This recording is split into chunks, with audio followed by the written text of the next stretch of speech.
Welcome to the GardeningDad.com's gardening school. My name is Paul, and in this course, I am going to teach you bee-friendly tips for beginner beekeepers for establishing your beehive, buying new bees, and keeping that beehive healthy and thriving throughout the summer. In this course, you are going to learn valuable tips about not only how to build that beehive and some easy and cost-effective ways to do it, but also how to take care of those bees if you've never done it before. So let's begin. Let's start off with the beehive itself. I highly recommend, no matter what type of beginner gardener you are, you start off by buying a beehive kit. There's a lot of different types of research out there and a lot of different types of kits. I recommend something very simple, just a very simple hive, as you can see behind me.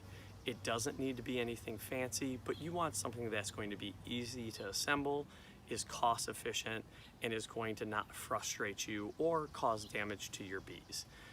There are 3 different types of beehives, and you can find those in my article, How to Start a Beehive with 8 Simple Tips, perfect for beginners. We won't go into that in this course, we'll wait for another one, but again, you can't go wrong with any one of those beehives. I personally just like, again, something very simple, something easy, and I go with a kit. A lot of people like to try to build their own with their own homemade wood. Again, I would recommend against this for numerous reasons. 1, you don't know how that wood is treated. 2, a lot of times when you're assembling it, it might not be perfect. Water could get in, mice could get in, raccoons, yellow jackets, a lot of different things could affect that. And 3, this is typically going to be the most cost efficient way. So again, when it comes to beehives, I recommend using a beehive kit. And when you're using colors, it depends on where you live.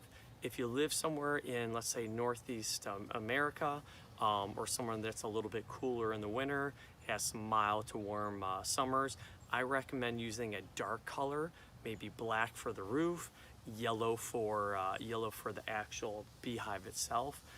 This is going to help keep it warm and insulated in the winter, but also help really attract that heat in the summer. This is perfect for those colder weather climates. If you live in an area that's hot all year round, you might want to go with something a little bit cooler. Maybe some whites, some light blues, some lighter colors that in the summer isn't going to overheat your beehive and potentially cause it to swarm or even kill them. And in the winter is going to keep them at a nice temperature. Again, really going to depend on where you live, but colors really kind of matter. And then the 3rd tip with a beehive, and you can see my friendly bees already swarming around me. The 3rd tip that I have around beehives is make sure you have it assembled, ready to go before your bees get here. What I recommend is having it lifted off the ground, whether you use cinder blocks, whether you use wood, for numerous reasons. Number 1, it's going to help keep that beehive intact and make it last very long. You don't want the wood to rot. You don't want the ground to get wet below it. This is going to keep it off the ground in the winter, help prevent it from getting soggy, in rain and things like that. Not only this is going to help minimize mice's ability to actually get in there and attack or create a home in the beehives. We've had a beehive in the past that has happened. It was just on the ground. And then thirdly, it's also going to help prevent other types of pests from getting in there, whether it's a raccoon, whether it's other types of animals. It even helps prevent some of that.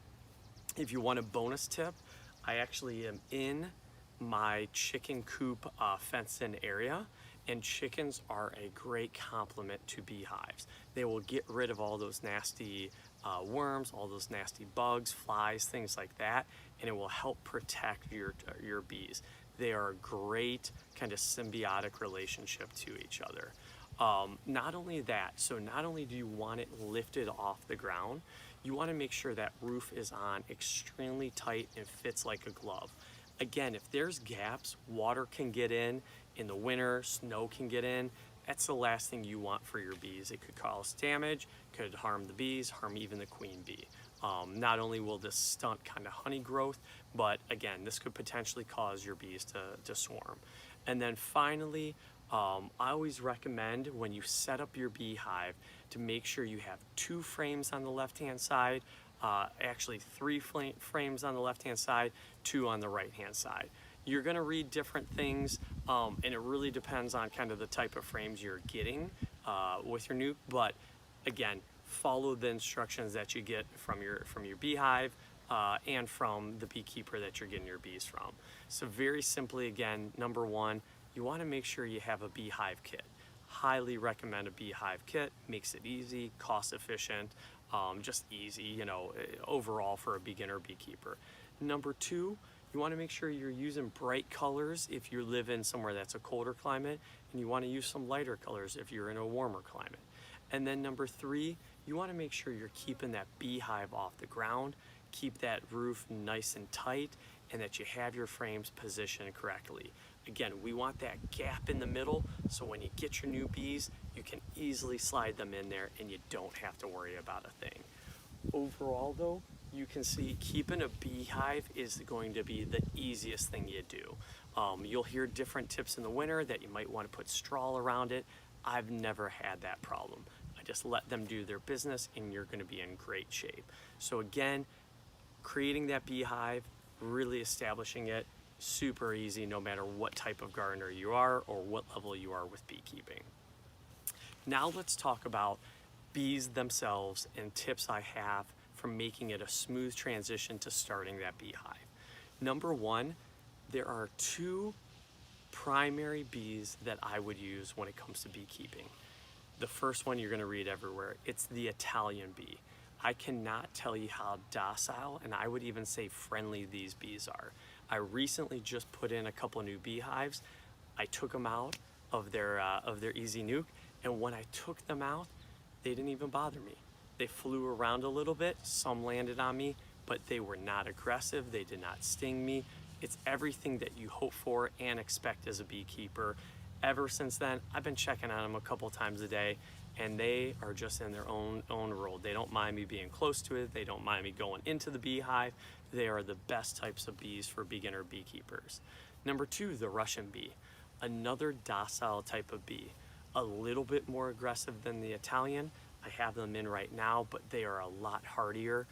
They're also a great bee for beginners. So again, another complementary type. I like to start off too, when I'm starting my bees, to have 2 different types. Again, this gives you the best chance of success. And God forbid if something happens to one of your beehives, you still have another one, versus you just start off with one, something happens and you have to wait a whole nother year for it. So again, I recommend going with the Italian. I recommend going with the Russian bees, just easy to take care of, incredibly hardy both in warm weather and in cold weather, and they're really low maintenance. There's nothing you really need to do with them. They take care of themselves. In a minute, you're probably going to go and see my chickens walking into the screen, really just proving a point of how much they love the bees and how they take care of each other. Not only that, when you get your new bees, I recommend as soon as you get them, you want to keep them in your car if you're transporting them with the AC on. I don't care if it's warm out, I don't care if it's cold out, you want that AC or that air conditioning blasting at full strength. This is going to keep those bees incredibly cool and prevent them from getting overheated and wanting to swarm.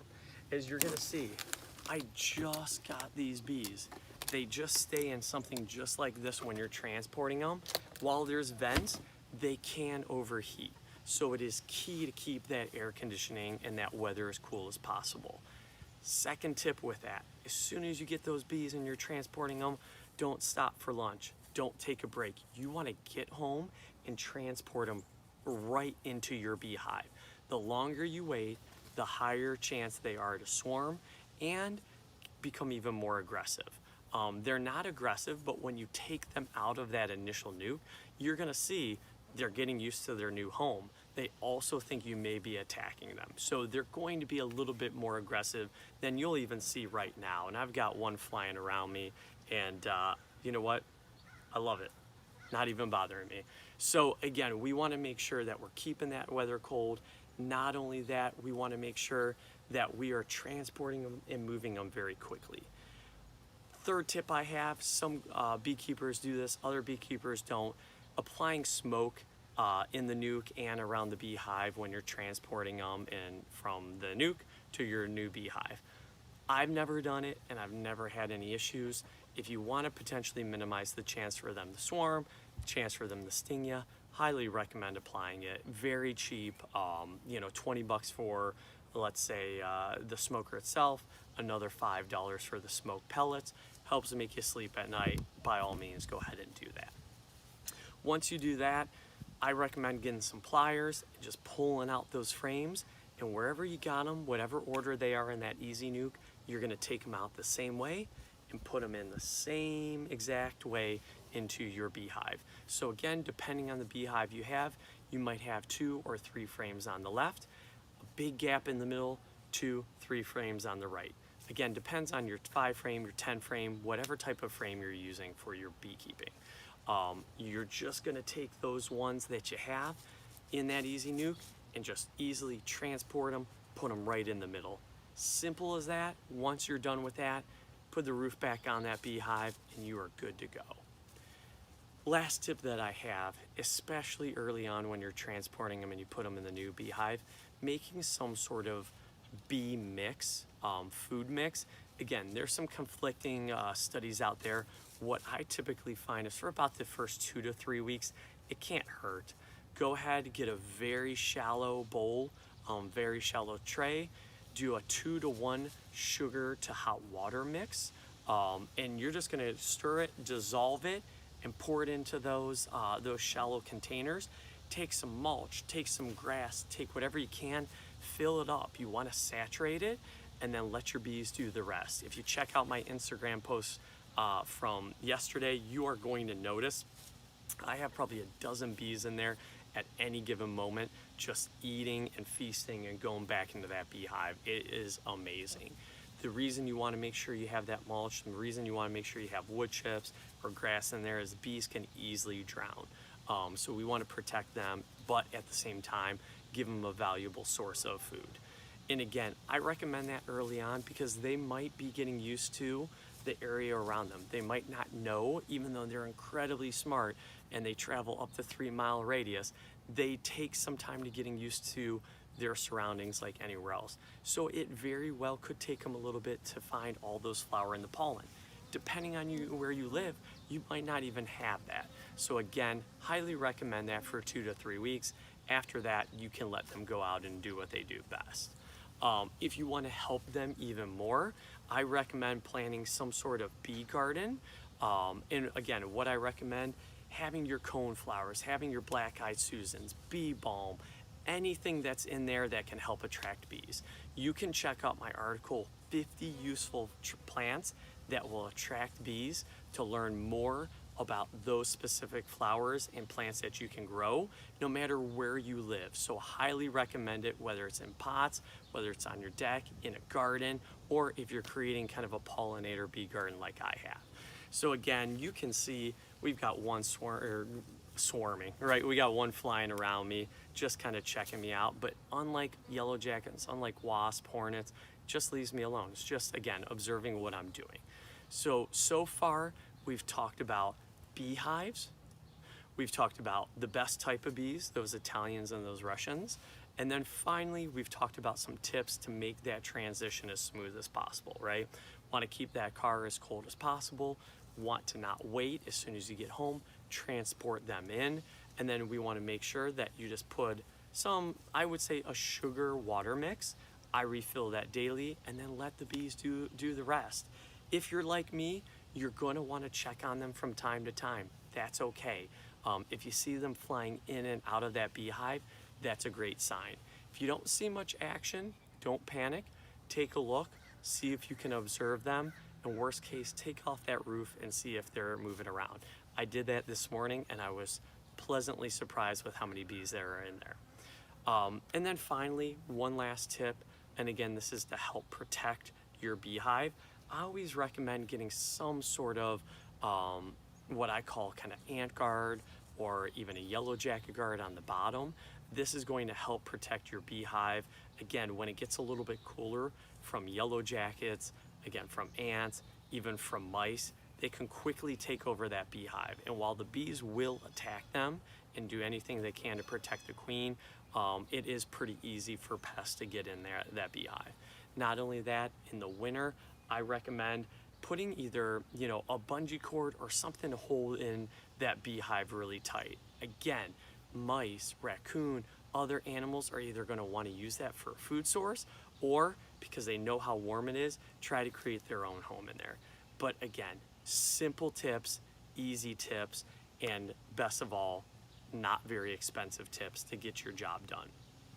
So again, we've talked a little bit about best tips on creating that beehive, best bees, and then finally tips to having a thriving bee colony for beginner beekeepers. It's that simple. Again, check out my article, How to Start a Beehive in 8 Simple Tips. And if you go on thegardeningdad.com, you can just simply type in bees and you're going to find a plethora of different articles that will help you get started. I appreciate you. I thank you. Please like, share, and subscribe to this page. And don't forget to check out thegardeningdad.com. Thank you and have a great day.